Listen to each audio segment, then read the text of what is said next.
It's Free Speech Friday. We get a couple of free talking New Zealanders, and we chew over the events of the week, see what they make of it. And I'll two of my favourites, and I've decided to team them up on a regular basis now.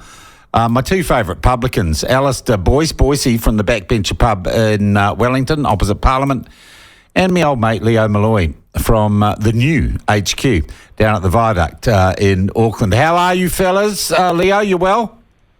I'm very well, thanks, Sean. Good to hear your voice again, Boise. I came down to Wellington late January. I tried to catch up with you, but you're unavailable. You're obviously away in Hawaii, so it's less like that. But I did catch up with Sean. He wasn't. Boise was over in the wrapper getting his mai-mais ready for opening day, weren't you? Yeah. There was a bit of pruning and checking out some fishing, actually. Oh. But if I'd known you were coming, Leo, I would have hung around and hung out with you. This is not a dating agency. You can talk amongst yourselves about that offline.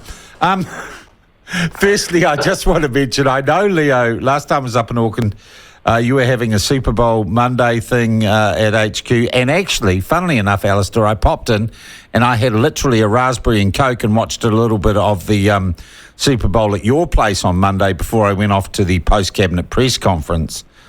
Look, let's just talk quickly about that. Well, how did it go? Did New Zealanders turn up and get into Super Bowl, Leo? They do, remarkably so. It's an extravaganza, isn't it? Very different to how we stage our sporting events here. I mean, it's all sizzle, no sausage in my view, because the actual play's only 15 to 20 minutes. But all the stuff around it, the halftime show and who's sitting in the stand and who's sitting with who, it does add a whole different dimension to the way we embrace or approach our sport, and it does make you wonder whether we might want to inject a bit of fun and frivolity and a bit of extra added value to our events. Yeah, Boise, it looked steady in your place on Super Bowl. Taylor Swift has wrapped it up. We've had, over many years, I've done Super Bowl, so it's ebbed and flowed, but you used to just normally try and get a bit of an American crowd, like the American Embassy or stuff like that.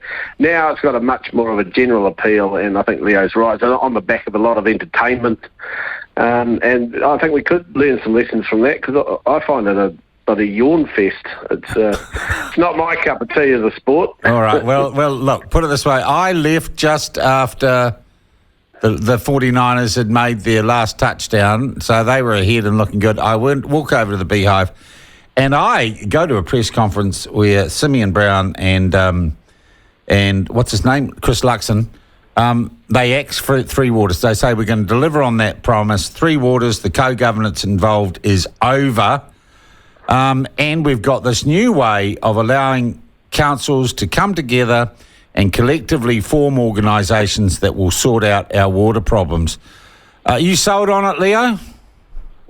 Well, we don't need to sort anything out, because Watercare here is a very efficient entity, and about $12 billion worth of assets on the balance sheet, $3 billion worth of debt, but some great programs in place. Central Intercept is nearly finished, 2026 it's done, and we have got some issues with old pipes like every other town and city in New Zealand. But other than that, we're well on track. We have dedicated the appropriate amount of resources for many years. Just like we are in Wellington, Boise? Our water is... There's nothing wrong with our water. It's the management of it in Wellington. Yeah. Do you think axing of Three Waters is a good delivery of promise, though? And do you have faith? And I've got to say, I asked Simeon Brown about Wellington. He said, I've still got deep concerns about what's happening there, and I'm keeping a very close eye on it. But this is a pretty big promise and a pretty big symbolic thing to tick off the list, isn't it, Boise? Yeah, but I think it makes sense. It makes sense from a commercial business sort of corporate model, and the ring fencing can be of any size, so you can get a whole region teaming up. And ring fencing works because it protects it. It protects the assets. So you're talking about water assets. So when you're raising money or funds, you're doing it on the back of those assets, and then you're not allowing the erosion of them with money going off to things like endless cycleways or rainbow crossings. Yeah, that's it. Yeah. So you're protecting the money and the asset and making it work for itself. And over time, that model would have to be the best model, as long as it's ring-fenced away from all the projects that councils seem to want to do these days. And no hint of co-governance anywhere in this? Well, it's not necessary. Why do we need co-governance involved in this? All it does is going to further dilute the asset and the decision-making over the asset. It needs to be somewhat removed from democratic institutions. Yeah. Well, Leo, tale of two cities here too. Auckland's got some other issues, though. The government pulled the regional fuel tax this week, and then Mayor Wayne Brown, our mate Wayne Brown, said, I'm halting all the projects that were funded by that, all the transport projects. Is there a little bit of a showdown brewing here? Yeah, well, Brownie's been pushing back against central government for some time now. I don't think it'll work, though. And I want to pay special mention here to Simeon Brown, that is turning out to be quite a heavy lifter, even though he's only the size of a jockey. He's doing some great work. He very quickly bounced Wayne Brown back and said, we'll just pass a law to say we can do it. It's only the Eastern Penrose, whatever called, I was going to say viaduct's not called a viaduct, but that road extension out there. So at the Pakuranga. But he'll sort that out with it, and it'll just bypass central government. Wayne, I think, is committed to come on with us on Wednesday, and he says he's going to have something to say on Wednesday. So watch that Simeon space. Brown on at the same time, then we can have a spar in front of you. But I think Simeon Brown holds all the aces here. Wayne doesn't hold any cards, so he's just bluffing. All right. Look, guys, we've had an interesting morning this morning too. I talked to Seymour about the Treaties Principles Bill and how it's going. Last time we talked together, it was before, I think, Waitangi. We've had all the hooey, we've had all the penis waving and the bum bearing and throwing sticks at each other's stuff up at Waitangi. But the truth is there hasn't been a revolution, guys. And it seems to me that David Seymour's Treaty Principles Bill and the idea of having a wider conversation about the principles of the treaty in modern New Zealand life, he's actually got the wind at his back, Boyce. Yeah, he has, and he's got the wind of the people at his back. I think the thing to remember about the revolution over the Treaty of Waitangi and Maori sovereignty is that Te Pāti Māori and iwi elites, they are not going to go down a revolutionary sovereignty track because at the end of the day, they want the money. The gravy train is there. They're well on it. Just look at Tamahiri's trust. That's an absolute classic example of why there will never be any sort of real revolution. It's only rhetoric to scare the masses and the incumbent governments to try and cower them into submission that they should continue with this gravy train towards elites. There is no tribal economic trickle-down in Maori politics. It doesn't work. It's not a democratic model, it's a tribal model. So all that money gets fed into the elite and never goes into the people. And the people can't even get to school. They're not even encouraged to get to school. It's a separatism that only is for the good of those iwi elites and the elites like Tamahiri. Yeah. I know you and I don't always see eye to eye on these things, Leo, but it does appear that New Zealand wants a debate, and God, the polls tell us that.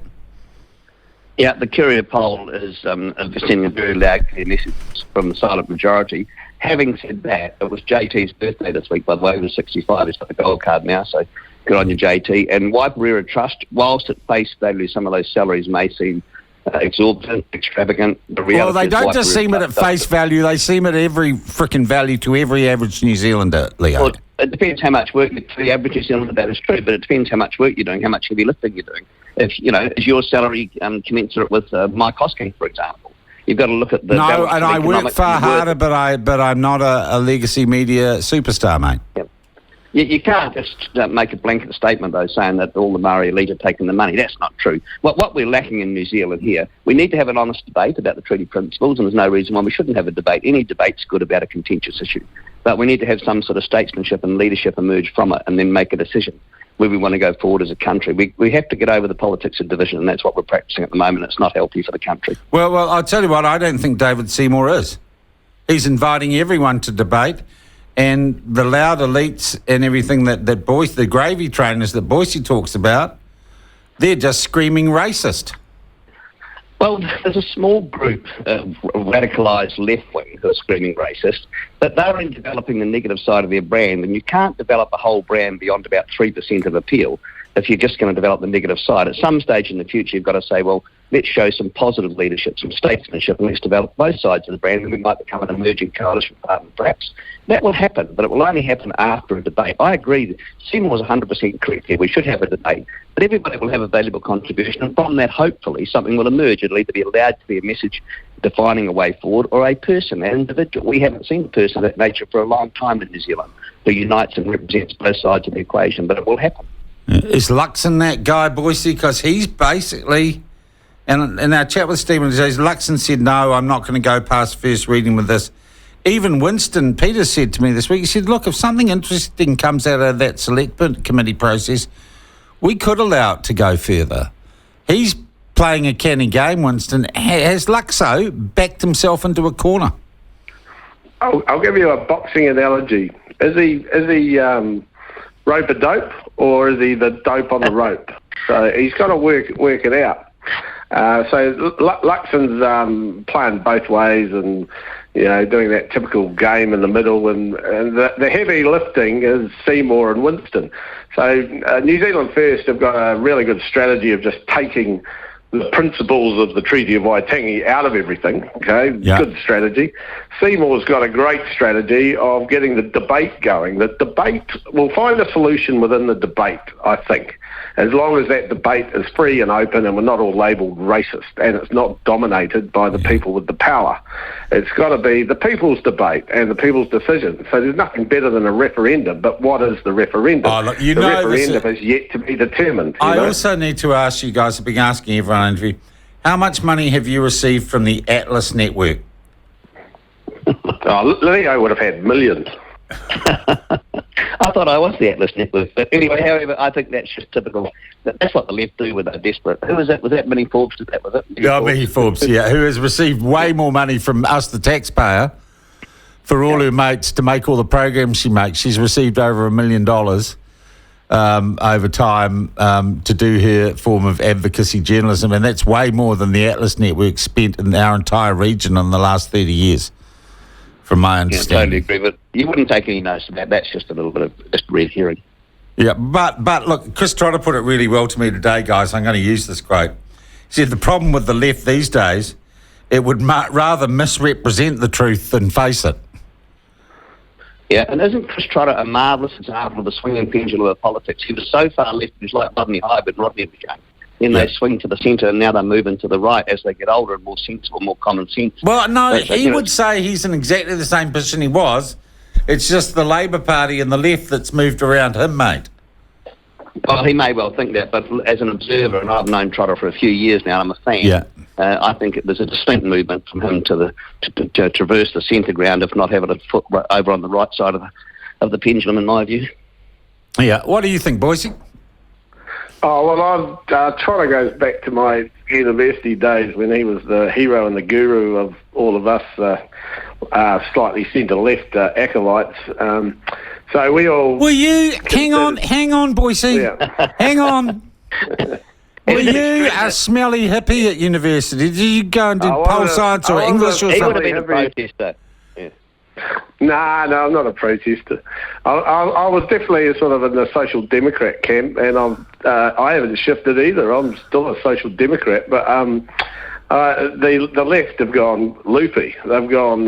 They lie. They cheat. They do anything. It's all the ends justify the means.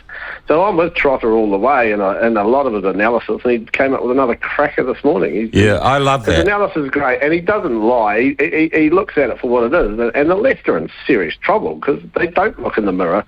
They don't look at reality. They don't look at how the market works, how capitalism works. And if they did, you've got to work out whether you're a revolutionary or you're going to work with it and you're going to take the gains from it. The Social Democrat will take more gains and pump it back into society to get a better society. So the left wing at the moment take all the gains and they destroy the capitalism that makes the gains, and they don't actually pump it effectively back into society. It's all a vanity project. I hear you. I got a text through here, Leo. It says, Leo's missed the point. At the same time as Tamahiri paid back the 400k loan to the Maori Party, the average salary for the top 13 at the Waiparaira Trust went up 72%. Was this just a cynical increase in JT's salary to offset paying back the loan to his political party? Okay, so the salient point there is that the average salary across the spectrum of the executive team. Yeah. So I know about 3 to 4 in that executive team. It depends how much work you're doing and what your value is to what period of trust. If you're doing the work of 3 men, then you're quite justified getting 510. I don't know what your salary is, Sean. I know Boyce earns over $500,000 a year and he deserves every cent. But in my view, if JT's doing the job properly and he's delivering to his people correctly and he does get analysed and scrutinised by most agencies, he's forever in court. And I see Winston's made some bail threats to him about sending the SFO around. Yeah. And if JT's doing the job properly and he's compliant, legally compliant, and he's delivering, then he's entitled to his salary. Yeah. Okay. All right. Now, guys, we're going to have a quick break and then we're going to come back.